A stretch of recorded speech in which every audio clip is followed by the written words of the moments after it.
Hello everybody, welcome back for another video. Hope you're all doing well and that you are all having an incredible day to start things off. Cryptocurrency exchange Binance is launching a token pegged 1-to-1 with XRP. This was said by Changpeng Zhao, the CEO of Binance. Zhao broke the news on Thursday, saying the asset will be 100%.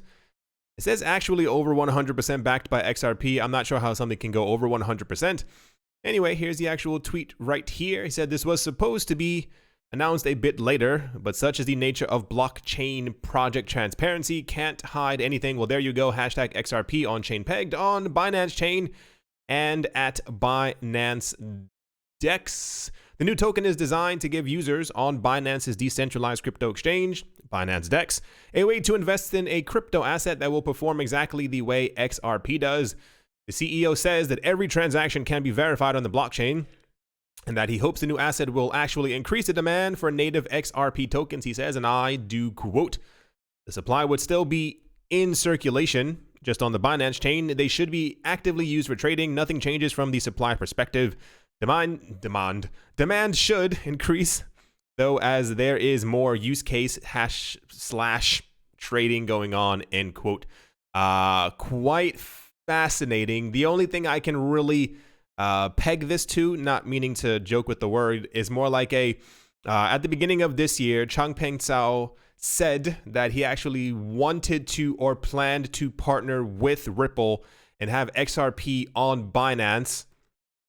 So I guess this may be the very beginning of it, because when I saw it, it seemed not random. I think there's at least one other stable coin that's pegged to the price of Bitcoin.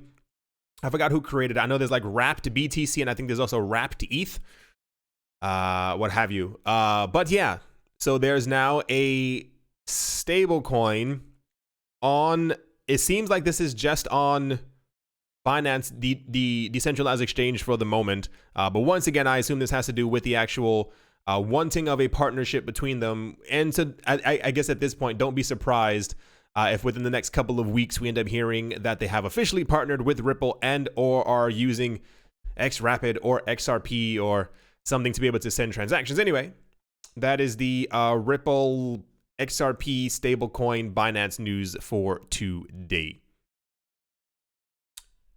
Next up, major Libra backers, Visa and MasterCard, are second-guessing their participation in the Facebook-led digital payment project.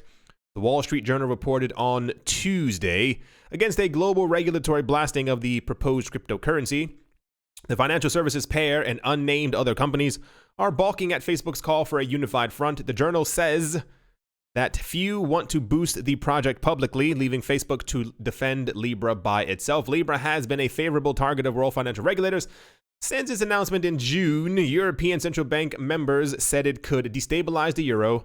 China's crypto czar called it potentially unstoppable, and U.S. congressional representatives have called for an outright freeze on its development. Now, members of the Libra Association will meet on Thursday, or rather have met on Thursday in Washington, D.C. It was not immediately clear what the meeting will be about. The members are scheduled to discuss Libra's charter in mid-October. So, what's been happening over the last couple of weeks, and it could be because of the slowdown of the cryptocurrency market, or because prices aren't acting the way that many institutions thought that they would be acting around this time, especially because of the backlash that we have seen worldwide against Facebook. I mean, like, it's especially against Facebook, but also against the entire Libra thing that they're trying to launch. A number of institutions, I believe there were 27 at the get-go, who announced that they were going to be backing Facebook's Libra. And since then, I believe 5 have come forward, and they're kind of saying, or rather, they don't like the negative attention that they're getting. They are afraid that it will negatively affect their business, or, and I assume this is kind of the main part, it could cause inquiries into their own businesses, i.e., well, you're looking to work with Facebook and Libra, so we're going to dig deep into their systems, so we're going to also have to dig deep into your systems, and I assume this is kind of a reason why this is going on. Almost immediately after that ended up happening, PayPal has withdrawn from the Libra Association, the company announced on Friday. A PayPal spokesperson told CoinDesk in a statement that the payments firm made the decision to forego further participation in the Facebook-initiated crypto project to instead continue to focus on advancing our existing mission and business priorities as we strive to democratize access to the financial services for underserved populations. That is a lie. The statement continued, "We remain supportive of Libra's aspirations and look forward to continued dialogue on ways to work together in the future. Facebook has been a long-standing and valued strategic partner to PayPal and will continue to partner with and support Facebook in various capacities," end quote. They said, once again, another quote, "We can confirm," yeah, this is from Libra. They said, "We can confirm that PayPal has notified us and intends not to join a Libra association," spokesperson told CoinDesk via email. Facebook unveiled Libra in June, announcing it would launch a stablecoin meant to bring financial services to unbanked individuals worldwide. The project was met with immediate regulatory backlash, with policymakers in multiple countries claiming that Facebook might run the risk of destabilizing the global monetary order. Yeah, there were 27 members who had come forward and they were talking about doing it. I would not be shocked if over the next couple of, maybe even by Monday. Usually we don't typically get news from any type of organization or anything that's relatively heavy on the weekend.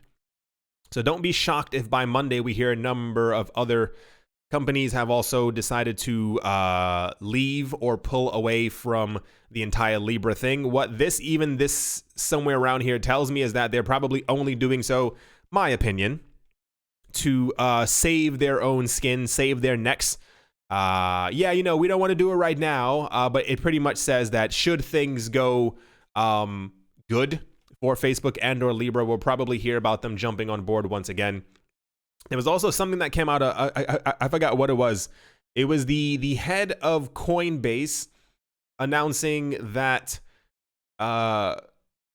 governments around the world are insane for not embracing Libra and that they want to be left behind. And it's like we have, even if you just think of it this is why I have qualms with Coinbase sometimes. It's because when they first launched, I remember when they were like basically brand new, their entire idea was that Bitcoin was going to save the world, if not allow people to have some type of a economic sovereignty based with decentralized finance and allowing this kind of utopian world to flourish. The fact that Coinbase is now backing Facebook and Libra and calling lawmakers insane for not backing it. Yeah. So the point being, Visa and MasterCard have expressed that they are second-guessing. PayPal has officially withdrawn. I personally don't think that a lot of the other names are going to also withdraw. The podcast, once again, I listen to many podcasts during the day. I can't remember which one. People are always asking me which one I'm listening to. It's like a multitude of them. Like it's almost impossible. Like it has like an autoplay thing. So like when one is over, they kind of just play in sequence. Anyway, the point being, they were discussing the amount of money that can or could potentially be made from actually running a node through the Libra thing. And they were like, yeah, a lot of them are probably going to withdraw. But realistically, if you are a smaller company, a company that's maybe been around for about 5, 6, 7, 8, 9, 10 years, they're looking at the long-term growth and prospect. I.e., PayPal, Visa, and MasterCard are probably fine money-wise without having to lean on top of Libra. However, some of the other companies, if they haven't been around for that long and they're trying, 15, 20 years down the line, how much money could we make? It's then potentially tens of billions, if not hundreds of billions of dollars from the actual fees. Anyway, this story continues to unravel, and I guess we'll see it unraveling over the next couple of months. Next up, of course, Coinbase and Binance are always in the news. Major US-based crypto exchange and wallet provider Coinbase has announced that it will increase fees or trading fees again on its professional platform known as Coinbase Pro. Starting from the 7th of October, Coinbase Pro will adopt a new fee structure that will cause its maker trading fees from low tier, if you're trading anywhere below $10,000 and below, to surge as high as 233%, according to the update posted on the 3rd of October. Following another surge in March 2019, Coinbase Pro currently charges all trading accounts under $100,000 with a 0.15 maker fee and a 0.25 taker fee. After the 7th of October, trades of 10,000 and lower will go up from 0.15 to 0.50. Taker fees within their tier will surge from 0.25 to 0.5 as well. Of course, a lot of people aren't excited about this. There were a number of blogs and people talking on Twitter about how they don't like this. Coinbase themselves has been criticized many other times before, simply for the matter that they, once again, and this is where it kind of all comes from. I wish I had a time machine, or I could just show everyone what used to happen before. Coinbase touted themselves as like the cheapest, the most attractive, the most decentralized, the most so and so and so. But I think a lot of that went out of the window when about a year ago when they were giving all of the information from their users to government agencies. So Coinbase continues to raise their fees. I don't think this will stop anytime soon. They have an interesting business model that I forgot what numbers we had. Like every couple of months, we'll have like a quarterly report from Coinbase, and they make an enormous amount of money, not only from Coinbase Pro, and also the Coinbase OTC market that they have. So I assume their backers, if not investors, are probably telling them, hey, we're making a lot of money, but let's make a little bit more. Anyway, that's the coin. Like, this was also all over the place. Like, usually sometimes when I like talk about certain news things, and like I say that these things are all over the place, this is like minor headline news. This was on every single website, people talking about that Coinbase had increased their fees once again. But without further ado, let's move on. Very fascinating one here as well. The initial coin offering, or the ICO, is all but dead. New data covering the past 2 years of the crypto fundraising phenomenon have concluded. Collated by cryptocurrency analytics firm Longhash and published on the 1st of October, the depressing figures confirm what many had long suspected: ICOs are no longer profitable. The original source was tracking website ICO Watch, which has itself disappeared since Longhash gathered them in August.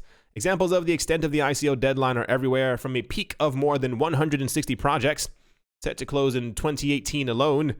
From October of this year, that figure is 0. Not a single one was due to conclude in August either, while November 2019 should see a single scheme completing its funding activities.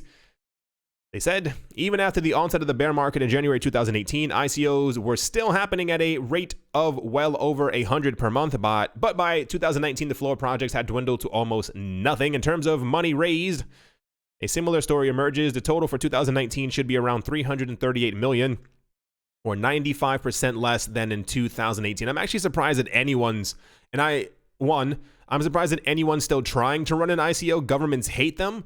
And on the other side, I wonder if they're also including IEOs, initial exchange offerings, like Binance has in that actual 338 million. 338 million is a lot of money. But if you think about over the course of maybe several hundred projects, that means a lot of them aren't really making a lot of money at all. As Bitcoin has reported, the slow death of the ICO has become a certainty for commentators months previously, despite the 2018 cryptocurrency bear market reversing this year. Fresh challenges such as regulatory compliance made it all but impossible for ICOs to follow. Governments don't like ICOs. Governments don't like the idea of anyone creating something that they don't have control of, or that someone creating something where they could simply get their money and not have to pay taxes on it. That is kind of the nicest way of really putting it. Here's the actual, they made like a chart.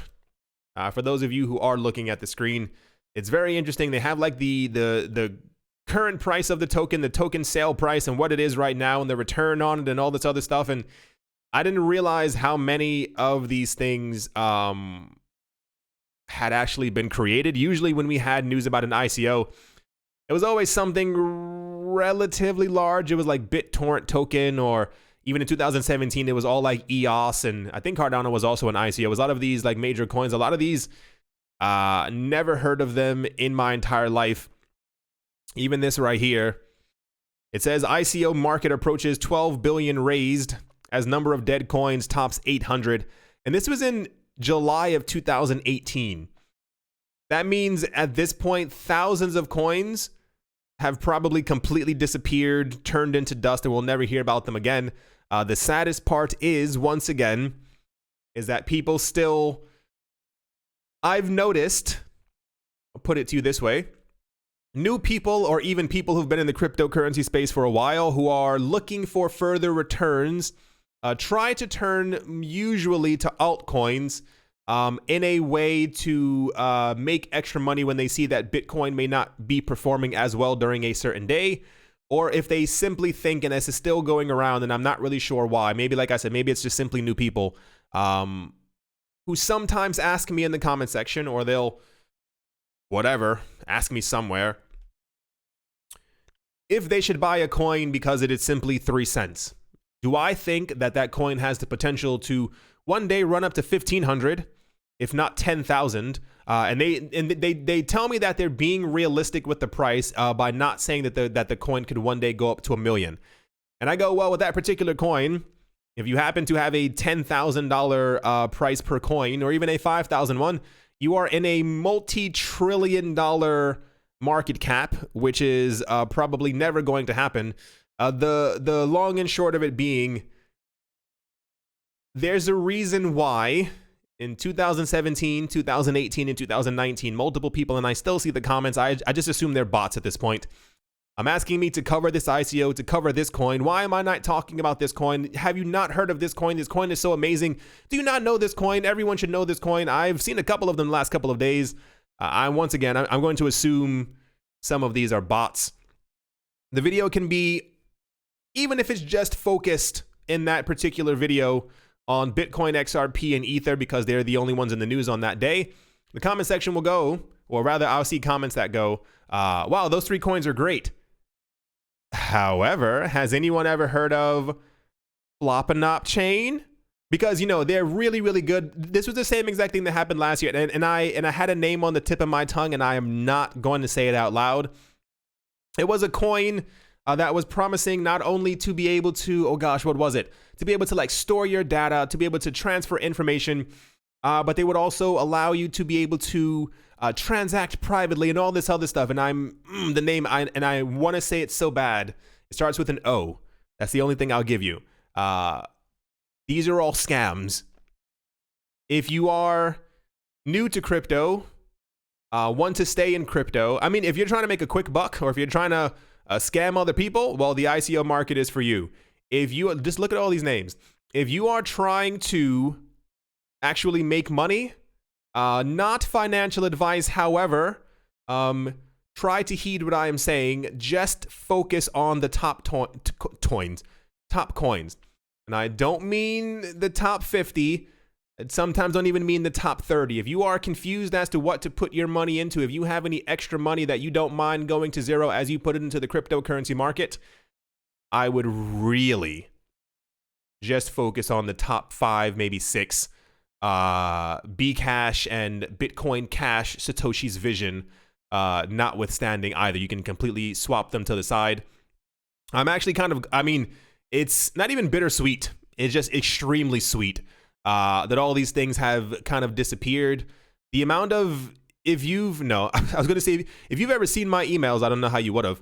I have an email account for this actual channel, and I've had to almost stop looking at it because every day, this was in 2018, as the market was going down, I was receiving anywhere from 30 to 50, and that's not an exaggeration, numbers per day from different companies asking me to promote their coin, talk about their coin. Sometimes I would have certain companies messaging me 8 times in a week, and I would sit there and I'm like, your desperation shows me that you are a scam. I think I mentioned this also in 2018 as well, for those of you who've been here for that long. Hello. Companies offering me like mid 4 figures just to talk about their coin for about a good 5 or 6 minutes, and I'm like, but I know that you're a scam. We're not a scam. We are so and so and so. We're trying to make the world more decentralized. We're trying to make more people understand that there are alternatives to Bitcoin. I'm rambling on. The point being, if you are currently thinking of investing in any ICOs, maybe have a second guess. Governments don't like them. Normal people don't like them. There have been so many instances. I'm scrolling down and I'm still only around the early 400s. So many instances of coins that have been direct mimics of BitConnect, And it's going to continue happening anyway. That's what's going on with the ICO market. Not to ramble on, but it's just kind of, just think logically. Really, if there's a company talking about they can offer you this, and that, or like a guaranteed return or a guaranteed this, and you're definitely going to get this, or my coin's quicker, faster. We know that Bitcoin's slow. This isn't 2012. We know that Bitcoin's slow. We know that Bitcoin's core is probably not going to be updated anytime soon. But Bitcoin is still the #1 coin, and probably nothing is going to change that for the foreseeable future. Anyway, as always, a very special thank you to my Patreon supporters. Bodie McBoatface, yes to crypto. Miller hits chest every day and Kyle skips leg day. Minting coins, Jeremy Fox, Jim Gardner, Anthony Charles, Nick Mangialavori, Paxis, Crypto and Beer Shipmate, Vlad the Impaler, Richie Rich III, Nick Kanaya, Setsuna, Damien, Nicholas Run Earth, One Piece, One Love, Cryptopolis, Crypto Artist, Cole D3D, Strange Radio Central, Mechanic, Mill Wheezy, Adobo, Bankroll Network, Crypto Joe, 242 to the World, Wise Night Owl, Jared Schneider, Triple M and J, Woody and Daisy, Brady Nields, Master Ventures in Thailand, Mohair Maroney, Adam Graysick, Todd Mullis, and Professor Wally from Gunbot University. Thank you all very, very much for your support. For those of you not looking, or maybe even are potentially looking at the screen, the market is marketing. It is weird. No coin is down below or more than 2%, and no coin is really up more than 2%. It's all, except for that one. I mean, everything's in a very weird range. I was looking at the charts earlier, and I held my breath. I said, please, I hope that we are not in another range situation as far as prices. I would rather Bitcoin collapse down to 7,000, if not 6,500, than have us trading in a tight range for another 3 to 4 months like we had since June. Who knows what's going to happen? There hasn't, we haven't had any like catalyst news, or rather also, I mean, the market's been fairly unreasonable, kind of like in most of 2017 and 2018. The beginning of 2017 and the whole of 2018, no matter what news we got or how great it was, we were some reason either trending sideways or going down.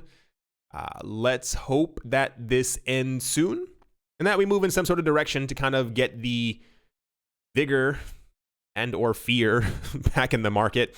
Hope you all enjoyed.